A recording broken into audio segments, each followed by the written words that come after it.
Sir మన వాళ్ళు అడుగుతున్నారు, సో ఎండ్ చేస్తాను ఒక చిన్న ర్యాపిడ్ ఫైర్ లాంటిది, లేకపోతే టక ఒక 2-3 మినిట్స్లో. సార్ ఫస్ట్ సినిమాకి సెకండ్ సినిమాకి నీకు వచ్చిన మార్పు ఏంటో నువ్వు అనుకుంటున్నావు? ఫస్ట్ సినిమాకి సెకండ్ సినిమాకి నాకు పేషెన్స్ అనేది డెవలప్ అయింది సార్. ఆ గ్యాప్లో ఆ ఫిల్లర్ ఏదైతే వచ్చిందో. అచ్చా, యా సూపర్.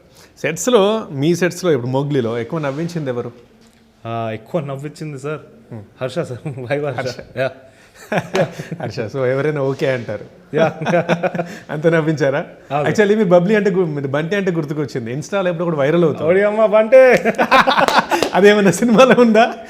అన్ఫార్చునేట్లీ మేము షూట్ చేస్తున్నప్పుడు అది రాలేదు సార్. వచ్చుంటే వేసేసే వాళ్ళు. యా, ఖచ్చితంగా వేస్తారు కదా. Yeah right.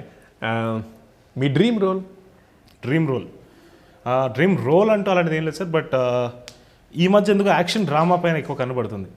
ఓహో, high stakes action drama. Action ఉన్నట్లుంది దీనిలో ఉంది సార్. Okay, yeah right. మిమ్మల్ని ఎక్కువగా ఛాలెంజ్ చేసింది ఈ మూవీకి సంబంధించి 3 క్వశ్చన్లు. సార్ మౌగ్లీ షూటింగ్లో మీరు చేసిన అతిపెద్ద త్యాగం, అడవిలో షూటింగ్ కోసం కంఫర్ట్స్ వదులుకోవడం, సినిమా కోసం ఎక్కువ సమయం, కుటుంబం కోసం ఎక్కువ సమయం కేటాయించలేకపోవడం. సార్ 2 త్యాగాలు కాదు సార్. ఎందుకంటే అదే అన్న కదా సార్, ఇష్టపడి చేశాను ఇదంతా. ఎస్. సో 2 త్యాగాలు కావు. మిమ్మల్ని ఎక్కువగా ఛాలెంజ్ చేసింది మౌగ్లీకి? ఛాలెంజ్ చేసిందా సార్? సో కపుల్ ఆఫ్ అంటే అగైన్ నేను అది ఛాలెంజ్ అని నమ్మను సార్. ఎందుకంటే దాన్ని ఇష్టపడే చేశాను. బట్ ప్రాక్టికాలిటీలో మాట్లాడుకుంటే చాలా లాజిస్టికలీ కానీ కొన్ని సీక్వెన్స్లో అక్కడ ఉక్కపోతా అంటారు మనకి రంపచోడవరంలో. అక్కడ వెదర్ రంపచోడవరంలో షూట్ చేశారా? అదంతా అంతా కొంచెం వెరైటీ వెదర్ ఉంటుంది. అది ఇంకా వాటర్లో ఒక వాటర్ సీక్వెన్స్లో చేస్తాం. ఫస్ట్ డేనే కాలు ట్విస్ట్ అయిపోయింది, లెఫ్ట్ యాంకిల్. ఆ రోజు మళ్ళీ సెకండ్ టైం ఇటువైపు ట్విస్ట్ అయింది అదే రోజు. సో కుంటుకుంటూ 4 రోజులు పరిగెత్తే సీక్వెన్స్. అలానే కుంటుకుంటూ పరిగెత్తినప్పుడు మొత్తం పెయిన్ అంతా మర్చిపోయి చేయడం, అది ఛాలెంజ్ చేస్తుంది. బికాస్ ఆ పెయిన్ ఆ పర్టికులర్ సీక్వెన్స్ వాళ్ళు హెల్ప్ అవుతుంది. బట్ ఈ పెయిన్ ఏదైతే ఉందో ఎక్స్ట్రీమ్గా ఉండింది. ఓకే. సో దాన్ని మర్చిపోయి చేయాల్సి వచ్చింది.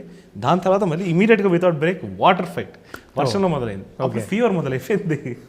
సో 103 ఫీవర్తో ఇంకొక 4 రోజులు షూటింగ్ ఫినిష్ చేసుకొని, బికాజ్ నేను ఉండే పొజిషన్కి నేను షూట్ కాల్ చేయలేను సార్.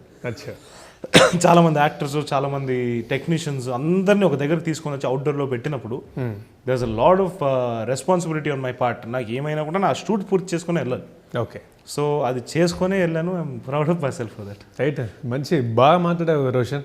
నాకు నీ ఇంటర్వ్యూ నాకు బాగా నచ్చింది. అంటే ఇంత కాన్ఫిడెంట్గా ఇంత బాగా మాట్లాడుతాను నేను ఇక్కడ రావడానికి ముందు అనుకోలేదు. Thank you sir. సినిమా కూడా ఇట్లనే సర్ప్రైజ్ చేస్తుందని నేను ఎక్స్పెక్ట్ చేస్తున్నాను.